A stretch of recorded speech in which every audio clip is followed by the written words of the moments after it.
रास में भगवान महादेव का आगमन,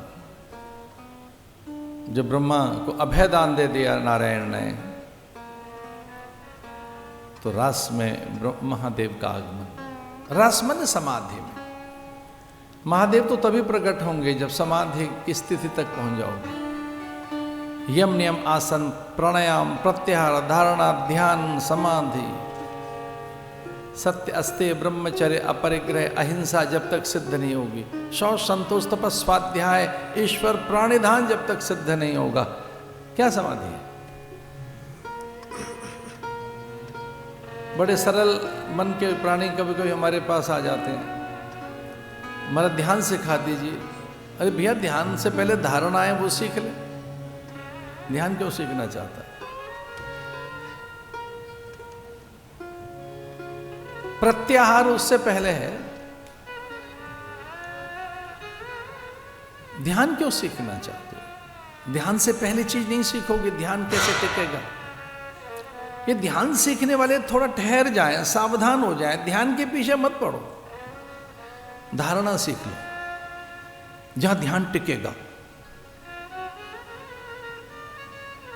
हमें ध्यान सिखा दीजिए। पात्र तो लाओ। कुछ कहते हैं लाओ छाछ दे दो, हम तो छाछ देने को तैयार है। पात्र लाइए, कहाँ है?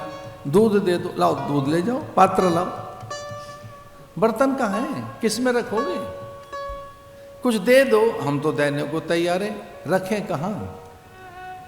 पात्रता है, अधिकारी हो। ध्यान का अधिकारी कौन? ध्यान किस में घटित होता है? जहां धारणा सिद्ध हुई। धारणा प्रत्याहार से सिद्ध होती है। प्रत्याहार को पैदा करता है प्राणायाम। प्राणायाम तभी सिद्ध होगा जब आसन लगाना आ गया। सीधे बैठना तो आता नहीं है। पता नहीं कौन सिखा गया कमर झुका के बैठनी है। अरे सीधे होके बैठो भाई।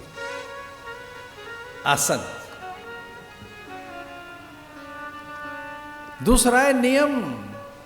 नियम कोई पालन नहीं कर रहे, नियमों का निर्वहन नहीं कर रहे। सामान्य नियमों का, शौचादि नियमों का, प्राकृतिक नियमों का, सामान्य शिष्टाचार, कुलाचार, लोकाचार, सभ्याचार, प्राकृतिक नियम जानते नहीं, शरीर को समझा नहीं। पहले शरीर को तो समझो ये क्या है।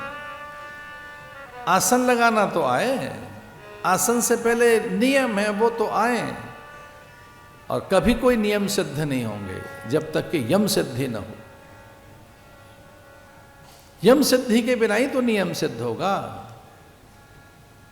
पहला कौन सा है? यम। सत्य अस्तेय ब्रह्मचर्य अहिंसा अपरिग्रह है। इतना भर रखा है मन, घर, आंगन, इतना वेस्ट, यूजलेस, लाइक गार्बेज। बाहर निकालिए। आप कहते हैं हमको ध्यान सिखा दो। भैया बाहर निकालिए गार्बेज। ये निंदनीय, त्याज्य, अमान्य, अग्राह्य, अपूज्य, मारक, दाहक, जिसे ग्लानि पैदा होते, क्षोभ पैदा होता है। किन्हीं किन्हीं घर में जाएं तो हम उनसे कहते हैं कि घर है, वेयर हाउस है कि गोडाउन है। भैया घर को घर रखिए, घर को भी ब्रीथ करने दो, बेचारे को सांस लेने दो। ठूस ठूस के घर में आलतू फालतू की चीजें, इसे कहेंगे अपरिग्रह। अपरिग्रह। हम तो इतने आनंदित होते हैं अपने आश्रम में प्रातःकाल, दोपहर, सांझ को जब बंदर आते हैं आहार ग्रहण करने के लिए। न कोई वॉलेट है, न क्रेडिट कार्ड है, न झोला है, न थैला है, और न कोई घर है। धीरे से छिलका छीलेंगे केले का, भोजन करेंगे छलांग लगाकर पेड़ पर।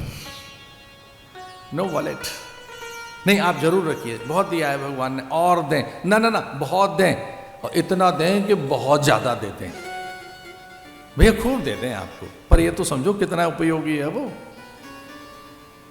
संतुष्ट हो ये न के न चित। कितना रखें और कितना निंदनीय है, त्याज्य है, कौन सा बाहर करें, कितना रखें, कितना उपयोगी, काम आने वाला कितना है, इसे कहेंगे अपरिग्रह। कम चीज रखो। जो बद्रिकाश्रम और केदारनाथ जाते हैं लोग, वो जानते हैं कितना सामान ले जाना है। फिर उसके बाद भी जब पैदल चलते हैं तो बेस कैंप में रख देते हैं, फिर तो थैला झोला उतना ही ले जाते हैं। तो बहुत सुंदर सी बात याद आती है हमको, जितना कम सामान होगा सफर उतना ही आसान होगा। कम सामान, परिग्रह।